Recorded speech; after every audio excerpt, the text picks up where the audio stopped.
Namun, ada hal yang membuat mereka heran. Kenapa harga sewanya begitu murah? Langkah tersebut berjalan perlahan, bolak-balik tanpa henti. Semakin lama, suara tersebut semakin jelas, seakan-akan seperti ada yang mengawasi mereka dari atap rumah.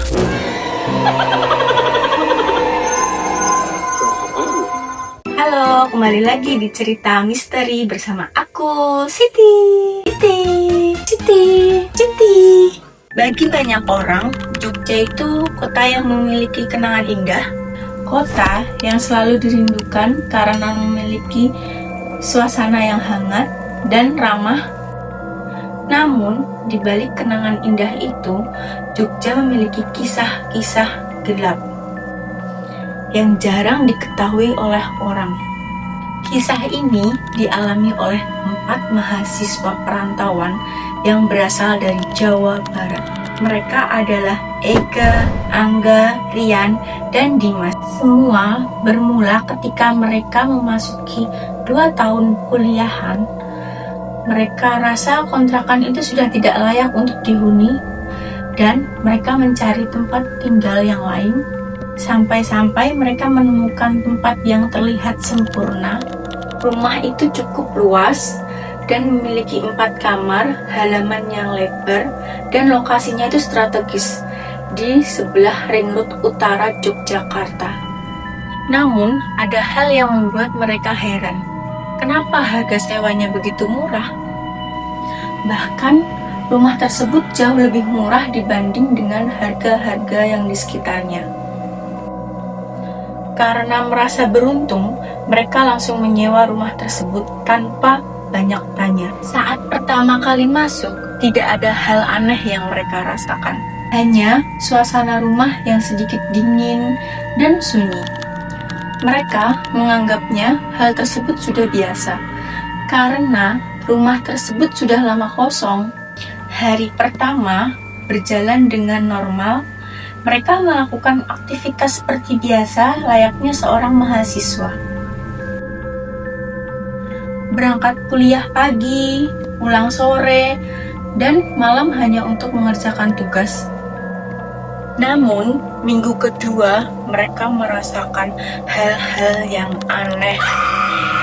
Kemudian, hal-hal aneh pun mulai bermunculan. Setiap pukul jam 2 dini hari, mereka mendengar suara langkah kaki dari atas rumah. Langkah tersebut berjalan perlahan, bolak-balik tanpa henti. Awalnya mereka mengira langkah tersebut dari kucing atau tikus.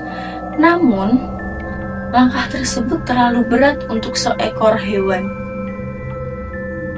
Terdengar seperti langkah kaki manusia yang berjalan mondar-mandir. Gangguan tersebut terus berulang setiap malam. Semakin lama, suara tersebut semakin jelas, seakan-akan seperti ada yang mengawasi mereka dari atap rumah. Suatu malam, Rian pergi ke kamar mandi. Ia merasa ada suara keran yang terbuka. Seketika, tidak ada seorang pun di sana. Namun, ketika ia melihat cermin, terlihat ada sosok di belakangnya. Menyeramkan. Rian tidak berani memastikan apa yang ada di belakangnya. Dia langsung lari menuju ke kamarnya dan mengunci kamarnya. Esokan paginya, mereka saling bercerita. Ternyata bukan Rian doang yang mengalami hal tersebut. Angga pun mengalami hal yang aneh tersebut. Angga mengaku sering mendengar ketukan jendela di kamarnya. Keesokan paginya, mereka mulai saling bercerita. Ternyata bukan hanya Rian yang mengalami kejadian aneh. Angga mengaku sering mendengar suara ketukan dari jendela kamarnya setiap jam 3 dini hari. Yang membuatnya takut, kamar itu berada di lantai 2. Tidak mungkin ada orang yang bisa mengetuk jendela dari luar pada jam tersebut. Sejak saat itu, ketakutan mulai menguasai mereka. Malam yang sebelumnya digunakan untuk istirahat berubah menjadi waktu yang paling menakutkan. Dan puncak teror akhirnya terjadi pada malam Jumat Kliwon. Malam itu, Ega bangun secara tiba-tiba, dadanya terasa sangat berat.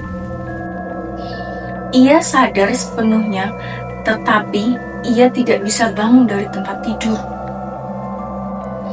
Ia mengalami gangguan dari jin tersebut berupa ketindihan. Apa jadinya jika kalian mengalami hal tersebut? Kalau aku sih, pastinya udah gak mau tinggal di sana. Di sana berdiri sebuah sosok yang membuat darahnya membeku.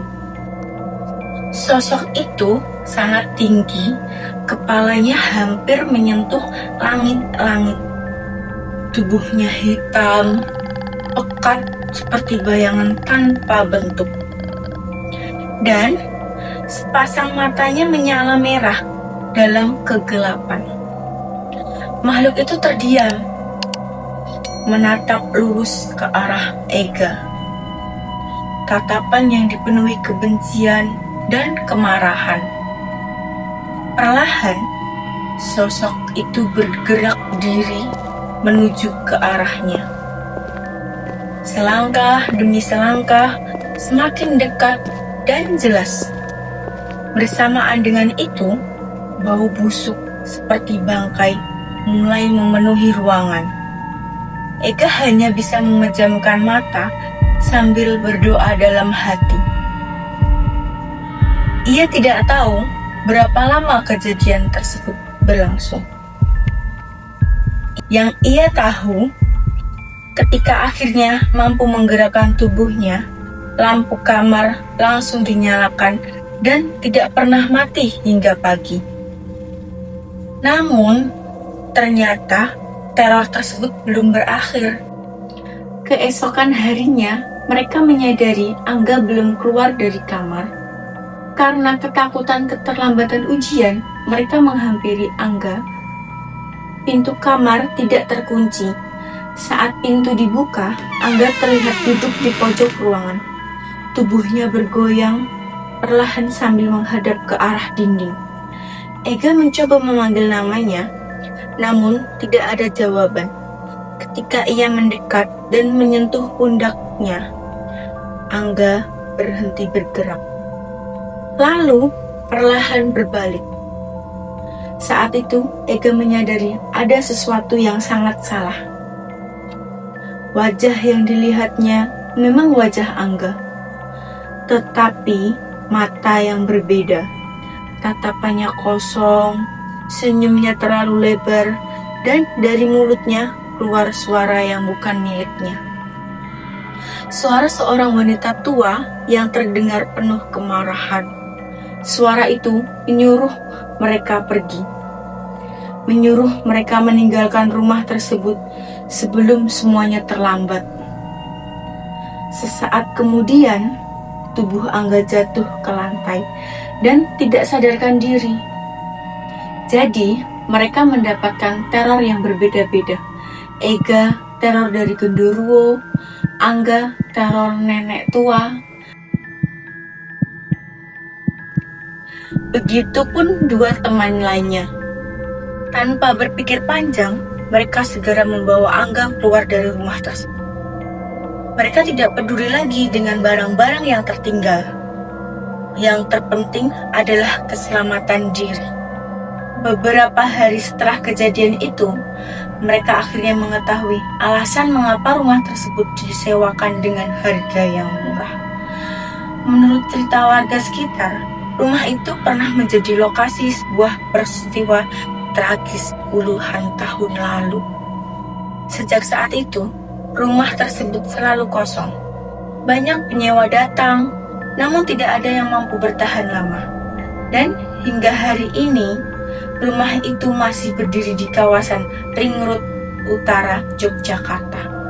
Sunyi, sepi, menunggu orang-orang baru yang tergiur oleh harga murah, tanpa mengetahui rahasia yang mengerikan yang tersimpan di dalamnya. Karena terkadang sesuatu yang terlihat menguntungkan belum tentu membawa keberuntungan. Dan terkadang tempat yang kita anggap sebagai rumah bisa saja menjadi tempat tinggal bagi sesuatu yang lain. Jadi, jika suatu hari kalian menemukan rumah yang terlihat murah untuk ukuran yang begitu besar, mungkin ada baiknya kalian bertanya terlebih dahulu, mengapa rumah tersebut tidak memiliki penghuni yang bertahan lama? Kalau kalian mengalami kisah yang sama, apa yang akan kalian lakukan? Kalau aku sih, mending cari tempat tinggal yang mahal dikit, nggak apa-apa kan? Yang penting aman. Sekian cerita dari aku. Jangan lupa like, komen, dan subscribe ya. Jika kalian ingin berbagi kisah horor bersamaku, kalian bisa kirim cerita horor kalian ke email yang berada di bawah deskripsi ini, dan sertakan nama kalian serta akun media sosial kalian ya, sebagai sumber cerita horor di video nanti. Sekian cerita dari aku Siti, aku pamit undur diri. Dadah.